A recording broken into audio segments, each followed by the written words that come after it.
I'm Teisha Bader with Shalom TV's news update for Wednesday, September the 10th, 2014. Clashes between Palestinian rioters and IDF forces broke out following a funeral today for a Palestinian man who was reportedly killed by the IDF last night during a separate riot. As you may have seen on IBA News, IDF forces had gone into the Al-Amari refugee camp last night in order to arrest a wanted Hamas terrorist when they were confronted by a crowd of Palestinians who started throwing stones and Molotov cocktails at them. The IDF reportedly shot at one of the men throwing an explosive device named later as 22-year-old Isa al-Qatari. It was after Qatari's funeral today that more clashes were reported. The White House responded today to statements made by the family spokesman of slain American-Israeli journalist Steven Sotloff, who claimed Sotloff was sold to ISIS.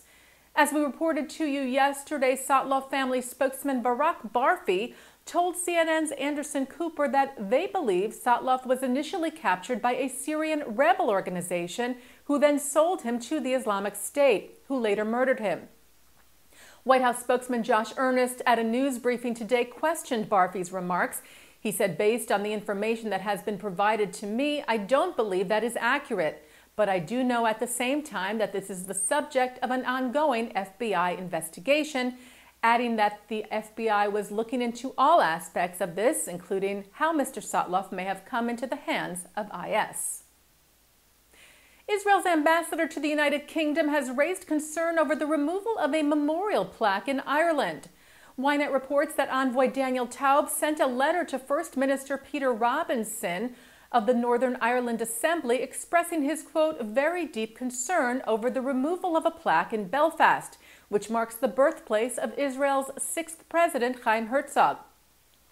The plaque has been up since 1998. It was taken down last month during Operation Protective Edge after several incidents of vandalism. Taub called the removal of the plaque a concession to prejudice. Writing in his letter, this attempt to efface both Belfast's Jewish past and its historic connection to the State of Israel is troubling because of what it says in relation to Israel and the Jewish community, but no less so because it suggests a lack of resolve or indifference to the consequences of allowing prejudice and hatred to fester. Greece is taking a stronger stand against anti-Semitism. Lawmakers in the country passed a bill yesterday that bans Holocaust denial and establishes harsher penalties for hate speech. The Greek government has been trying to pass the law for over a year as part of its effort to stand up against the rise of far-right Golden Dawn Party, who are thought of as neo-Nazi, use Nazi imagery, and repeatedly deny the Holocaust. A senior leadership delegation from the American Jewish Committee has ended its three-day visit to Ukraine to show their support for Ukrainian independence and solidarity with the country's citizens. AJC President Stanley Bergman and Executive Director David Harris led the group. They met with Ukrainian Prime Minister Arseny Yatsenyuk, among other officials, as well as with the American and Israeli ambassadors to Ukraine and with Ukrainian Jewish leaders, where they discussed the current conflict in the region as well as the status of the Jewish community there. An Israeli court ruled this week in favor of a citizen's option to be buried in a civil ceremony at the state's expense.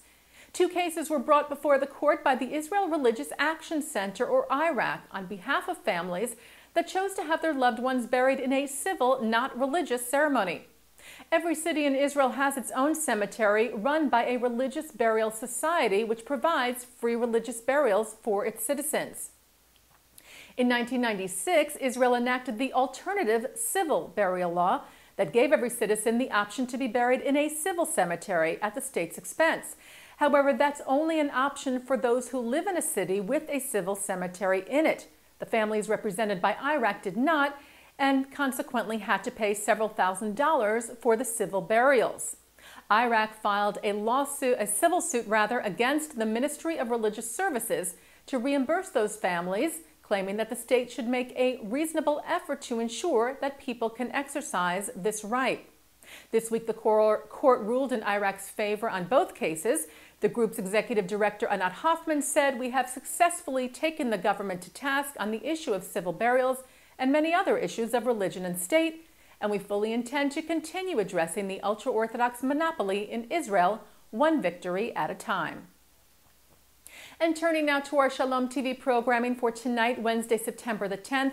At 8 o'clock, President of the Shalom Hartman Institute in Jerusalem, Rabbi Daniel Hartman, looks at the complications in determining what the Jewish people mean when they pray for peace. And then at 9, with the anniversary of 9/11 tomorrow, we remember 9/11 with a special L'chaim featuring Ari Shoburn, a survivor of Tower 1, NYPD Detective Morty Jakansky, and Liz Gorin, a psychotherapist who counsels survivors as they tell their personal stories and reflect upon the meaning of 9/11 as Americans and as Jews. That's tonight here on Shalom TV and ShalomTV.com. And that's Shalom TV's news update for Wednesday, September the 10th, 2014. I'm Teisha Bader.